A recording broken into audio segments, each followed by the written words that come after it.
হ্যাঁ, কি অবস্থা? আশা করি ভালো আছো।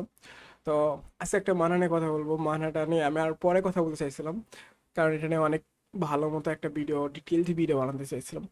বাট ওইটা হলো না, কারণ লাস্ট যে চ্যাপ্টার আজকে বের হয়েছে বা একদিন আগে বের হয়েছে, এই চ্যাপ্টারটা পড়ার পরে আমি ভাবলাম যে একটু শেয়ার করি।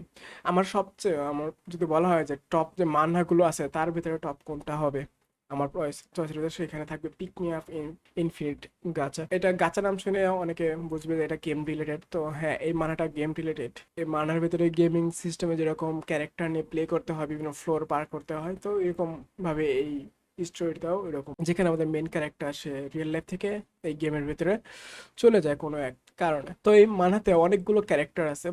আমরা সচরাচর যেসব মানহা দেখি যে মানহার ভিতরে সাইড ক্যারেক্টারগুলো ওইভাবে বিল্ড করা হয় না, কিন্তু এই মানহার ভিতরে যে সাইড ক্যারেক্টারগুলো আছে এদেরকে অনেক সুন্দর মতো বিল্ড করা হয়েছে। তাদের ব্যাক স্টোরি আছে, ব্যাক স্টোরি, তাদের স্টোরি আছে, তারা কিভাবে গ্রো আপ করে, গ্রোম করা হয়, সবকিছু অনেক সুন্দর। যার কারণে প্রত্যেকটা ক্যারেক্টারের সাথে এক ধরনের ইমোশনালি একটা কানেকশন দেখা যায়, যে সবাই একদম লোয়েস্ট পর্যায় থেকে তারা কিভাবে ডেভেলপ করতেছে, তাদের যে গ্রোথটা আছে এটা দেখলে করে তাদের সাথে একটা কানেকশন তৈরি হয়।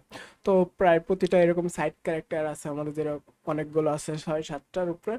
তো সবগুলোর সাথে এরকম একটা ধরনের কানেকশন চলে আসছে এই গল্পটা পড়তে পড়তে। তো লাস্ট চ্যাপ্টারে আমাদের একটা এখন পর্যন্ত ফাইটটা চলতেছে, একটা বসের সাথে ফাইট চলতেছে, বস লেভেলের মনস্টারের সাথে।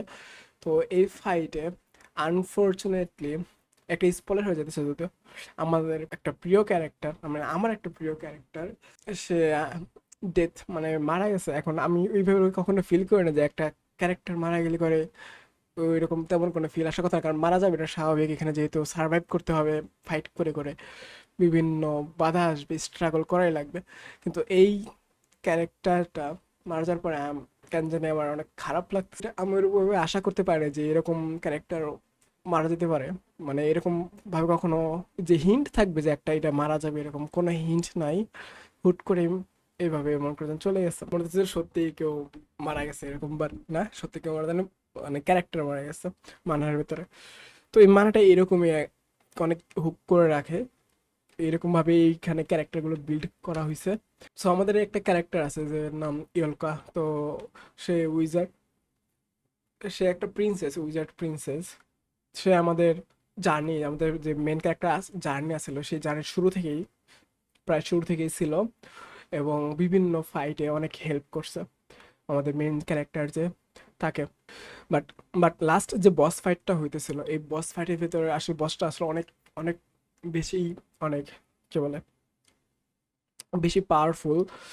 যার কারণে এখানে ফাইটিংগুলো অনেক হার্ড হইতেছিল, অনেকগুলো ক্যারেক্টার মারা গেছে।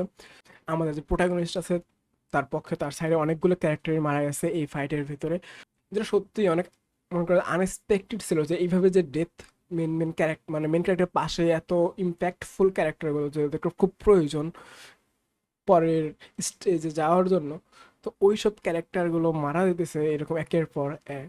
তার ভিতরে সবচেয়ে যে বেশি যে পাওয়ারফুল ক্যারেক্টার ছিল, আই মিন যে ইম্প্যাক্টফুল ক্যারেক্টারটা ছিল, সেরকম আমাদের এলকন এই ইউজারটা।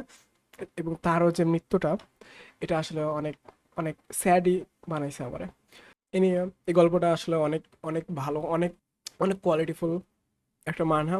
স্টোরিটা অনেক ভালো, অনেক ক্যাচি, এবং এর কোয়ালিটিটা অনেক ভালো, আর্ট স্টাইল অনেক ভালো, ট্রান্সলেশনগুলো অনেক ভালো। এবং আই থিঙ্ক মনে করি সোলো লেভেলিং এর ধারে কাছেও আসতে পারবে না।